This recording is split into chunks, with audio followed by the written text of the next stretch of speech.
இன்றைக்கி நார்த்தங்காய் ஊறுகாய் எப்படி செய்யலான்னு பார்க்கலாம். என்னோடய சேனலை ஃபஸ்ட் டைம் பார்க்குறீங்கன்னா சப்ஸ்கிரைப் பண்ணிக்கோங்க. பக்கத்தில் இருக்க பெல் ஐக்கானை கிளிக் பண்ணிக்கோங்க. நார்த்தங்காய் ஊறுகாய் செய்கிறதுக்கு நான் 4 நார்த்தங்காய் எடுத்து வச்சுருக்கேன்.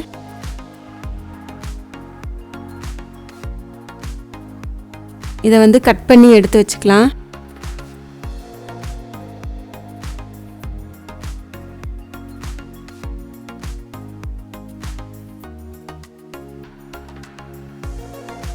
இந்த மாதிரி கொஞ்சம் பெரிய பீஸாவே கட் பண்ணி வச்சுக்கலாம்.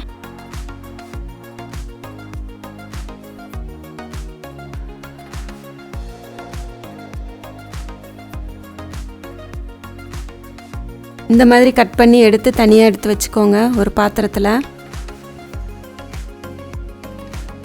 இதுக்கு 4 டேபிள் ஸ்பூன் கல்லுப்பு தான் சேர்க்கணும். எந்த ஊறுகாய் செஞ்சாலும் இந்த மாதிரி கல்லுப்பு யூஸ் பண்ணோம்னா அந்த ஊறுகாய் ரொம்ப நாள் இருக்கும், கெட்டு போகாமல். 4 டேபிள் ஸ்பூன் கல்லுப்பு சேர்த்துட்டு எல்லாத்தையும் நல்லா கலந்து கொடுக்கணும். இது ஒரு 4 நாள் ஊறின பிறகு, உப்பில் ஊறின பிறகு இந்த மாதிரி தோல் நிறம்லாம் மாறி இருக்கும். அடுப்பில் தாளிக்கிற கரண்டி வச்சுட்டு 1 டேபிள் ஸ்பூன் கடுகு சேர்த்துக்கலாம். 1 டேபிள் ஸ்பூன் வெந்தயம் சேர்த்துக்கலாம்.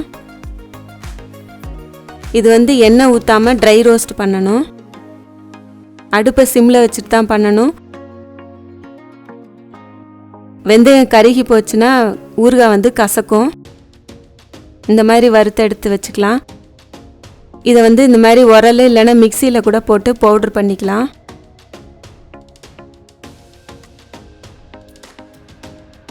இந்த மாதிரி பவுட்ரு பண்ணி தனியாக எடுத்து வச்சுக்கலாம். அடுப்பில் கடாயை வச்சுட்டு 1 கப் நல்லெண்ணெய் சேர்த்துக்கலாம். நம்ம எந்த ஊறுகாய் செஞ்சாலும் நல்லெண்ணெய் ஊற்றி செய்யும் போது அது ரொம்ப நாள் வரும், கெட்டு போகாது. எண்ணெய் காஞ்ச பிறகு 1 டீஸ்பூன் கடுகு உளுத்தம் பருப்பு சேர்த்துக்கலாம். கடுகு நல்லா பொரிஞ்ச பிறகு தான் நம்ம மற்றதெல்லாம் சேர்க்கணும். கொஞ்சமாக கருவேப்பிலை சேர்த்துக்கலாம். நம்ம ஊற வச்ச நார்த்தங்காயை எண்ணெயில் சேர்த்துடலாம். அடுப்பை சிம்மில் வச்சுக்கணும். அதில் இருக்க அந்த விதை தண்ணியெல்லாம் சேர்க்க வேண்டாம். விதையெல்லாம் சேர்த்துட்டா ஊறுகாய் கசக்கும். எல்லாத்தையும் நல்லா கலந்து விடணும்.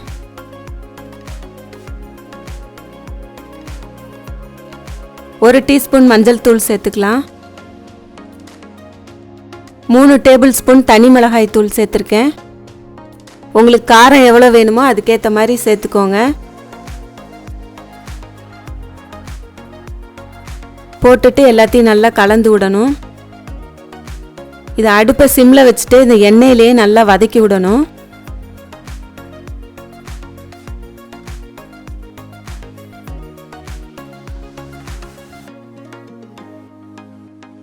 வறுத்து பொடி பண்ணி வச்சதை 1 டேபிள் ஸ்பூன் சேர்த்துக்கலாம்.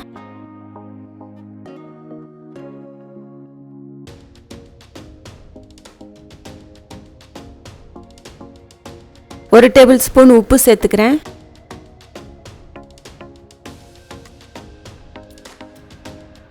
சேர்த்துட்டு எல்லாத்தையும் நல்லா கலந்து விடணும்.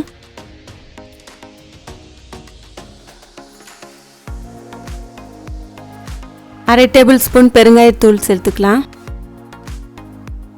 சேர்த்துட்டு எல்லாத்தையும் கலந்து விடணும். இது ஒரு 15 நிமிஷம் சிம்மில் வச்சுட்டே தான் நம்ம அதை செய்யணும்.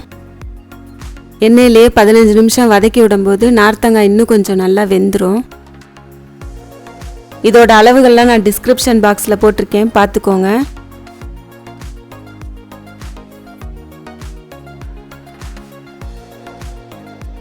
இது அடிக்கடி இப்படி கிளறி விட்டுட்டே இருக்கணும்.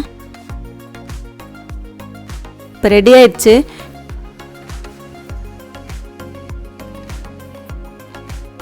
இதை செஞ்சு பாருங்கள், இது ரொம்ப நல்லாயிருக்கும். இதை செஞ்சு பார்த்துட்டு உங்களுக்கு பிடிச்சிருந்தா லைக் பண்ணுங்கள், ஷேர் பண்ணுங்கள், என்னோடய சேனலை சப்ஸ்கிரைப் பண்ணுங்கள். தேங்க்யூ.